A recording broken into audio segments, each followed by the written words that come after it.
नमस्कार, प्रणाम, जय हिंद साथियों। कैसे हो आप सभी लोग। तो दोस्तों आज के इस वीडियो में हम आप सभी लोगों के साथ कवर करने वाले हैं जयशंकर प्रसाद जी का जीवन परिचय। जी हाँ साथियों, ये एक ऐसा जीवन परिचय है जो कि हर बार बोर्ड एग्जाम में पूछा जाता है।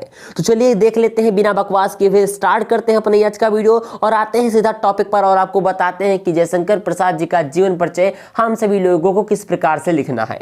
दोस्तों पहले क्या होता था कि बोर्ड एग्जाम में जब कॉपी लिखने जाते थे लोग तो इस प्रकार से उनका नाम डालते थे और फिर जीवन परिचय का हेडलाइन डाल करके उनका जीवन परिचय लिखना आरंभ कर दिया करते थे। लेकिन दोस्तों अब की बार नहीं, अब की बार आप सभी लोगों को इस प्रकार की जीवन परिचय को लिखने से पहले एक फ्लो चार्ट का प्रयोग करना है और उसमें संक्षिप्त विवरण अर्थात संक्षिप्त परिचय लिख देना है। उसके बाद आप सभी लोग इस प्रकार के जीवन परिचय को लिखना प्रारंभ करोगे। अब संक्षिप्त विवरण क्या होता है, फ्लो चार्ट क्या होता है, इसको कैसे बनाना है, चलिए मैं आप सभी लोगों को बता दे रहा हूं। तो दोस्तों यहाँ पर आप सभी लोग देख सकते हो कुछ इस प्रकार से आप सभी लोगों को अपने बोर्ड एग्जाम में व्याख्यात्मक जीवन परिचय को लिखने से पहले इसको बनाना पड़ेगा। आप सभी लोग इस प्रकार से स्क्वायर में लाइन ड्रॉ करोगे और फिर आप सभी लोग जिस लेखक या कवि का जीवन परिचय लिख रहे हो या जिसके लिए फ्लो चार्ट बनाए हो उसका पहले नाम लिखोगे। फिर आप सभी लोग उसका जितना टॉपिक है, जैसे कि यहाँ पर दिया हुआ है, नाम है, जन्म स्थान है, पिता का नाम है, शिक्षा, रुचि, लेखन विधा, मृत्यु, साहित्य में स्थान या पहचान, भाषा, शैली, साहित्य में स्थान। तो इस प्रकार से आप सभी लोग सारे टॉपिक को इसी फ्लो चार्ट में क्लियर कर दोगे। यानी कि आप सभी लोग व्याख्या करके एक पैराग्राफ में जैसे जीवन परिचय लिखते हो, वहां पर जो अनावश्यक बातें हैं उसको हटा करके जो आवश्यक बातें हैं, जो एकदम जरूरी है एक लेखक या कवि के जीवन परिचय को जानने के लिए, वो यहां पर आप सभी लोग प्रयोग करके लिख दोगे।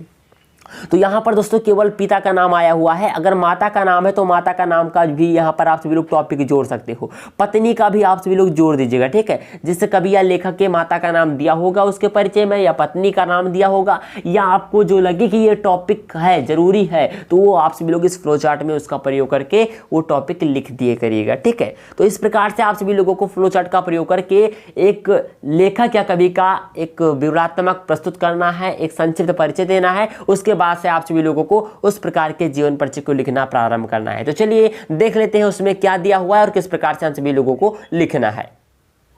तो दोस्तों उसके बाद आप सभी लोगों को फ्लो चार्ट बनाने के बाद उसका प्रयोग करने के बाद आप सभी लोग उस लेखक या कवि जीवन का जो जिसका आप सभी लोग जीवन परिचय लिख रहे हो उसका नाम डालोगे। फिर जीवन परिचय का टॉपिक डालने के बाद उनका जो है जीवन परिचय लिखना स्टार्ट कर दोगे। जैसे यहाँ पर लिखा हुआ है दोस्तों, जयशंकर प्रसाद बहुमुखी प्रतिभा के धनी साहित्यकार थे। उनका जन्म 1890 ईस्वी में काशी के सुधनी साहू नामक प्रसिद्ध वैश्य परिवार में हुआ था, ठीक है। तो यहाँ पर हम कवर कर रहे हैं जयशंकर प्रसाद जी का जीवन परिचय।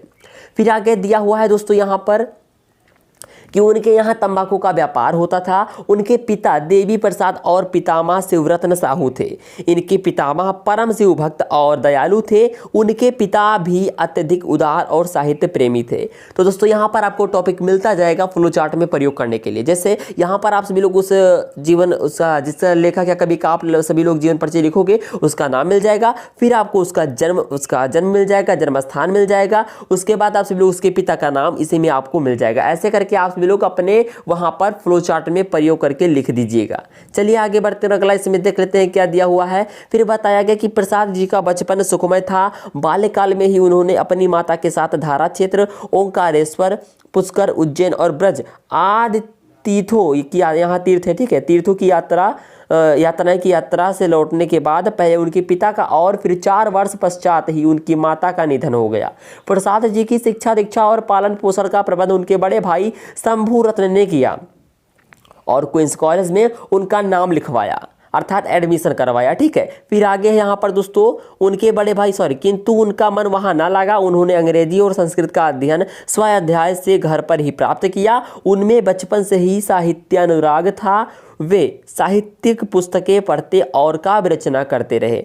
पहले से उनके भाई उनकी काव्य रचना में बाधा डालते रहे, परंतु जब उन्होंने देखा कि प्रसाद जी का मन काव्य रचना में अधिक लगता है तब उन्होंने इसकी पूरी स्वतंत्रता उन्हें दे दी और प्रसाद जी स्वतंत्र रूप से काव्य रचना के मार्ग पर बढ़ने लगे, ठीक है। चलिए आगे बढ़ते हैं, अगला इसमें देख लेते हैं क्या बताया गया आगे।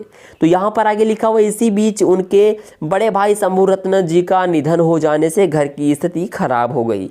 व्यापार भी नष्ट हो गया। पैतृक संपत्ति बेचने से कर्ज से मुक्ति तो मिली पर वे क्षय रोग का शिकार होकर मात्र 47 वर्ष के की आयु में वो 15 नवंबर 1937 को इस संसार से विदा हो गए। तो इस प्रकार से इनका जीवन परिचय लिखने के बाद आप सभी लोग उनका जो लिखोगे वो है रचनाएं। तो प्रसाद जी की रचनाएं या जयशंकर प्रसाद जी की कृतियां या रचनाएं आप सभी लोग हेडिंग डालोगे। फिर उनका जो काव्य है, कहानी है, उपन्यास है, नाटक है, निबंध है, इस प्रकार से लिख सकते हो। यहाँ पर आप सभी लोग या वहाँ पर जो आप सभी लोगों से एक रचना का नाम पूछा जाएगा, तो इतने में से आप सभी लोग किसी एक रचना का नाम लिख दोगे, आप सभी लोगों को निर्धारित अंक मिल जाएंगे। तो यहाँ पर रचना में काव्य में बताया गया आंसू, कामायनी, चित्राधार, लहार और झरना। कहानी में है आंधी, इंद्रजाल, छाया, प्रतिध्वनि आदि। उपन्यास इनके द्वारा लिखा गया कुछ इसमें दिए हुए हैं, तितली, कंकाल और इरावती।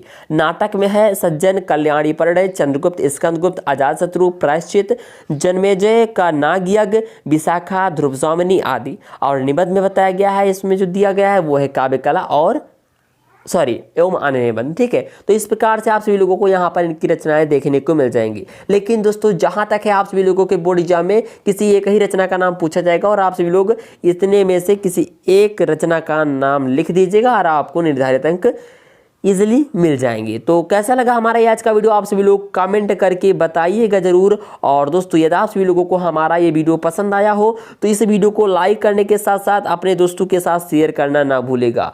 और अगर आप अपनी तैयारी द बेस्ट करना चाहते हैं तो आप हमारे इस चैनल को सब्सक्राइब करना ना भूलेगा। और कमेंट तो आपने कर ही दिया होगा, ऐसा उम्मीद है आपसे। तो मिलते हैं अगले वीडियो में, तब तक के लिए जय हिंद, जय भारत, वंदे मातरम।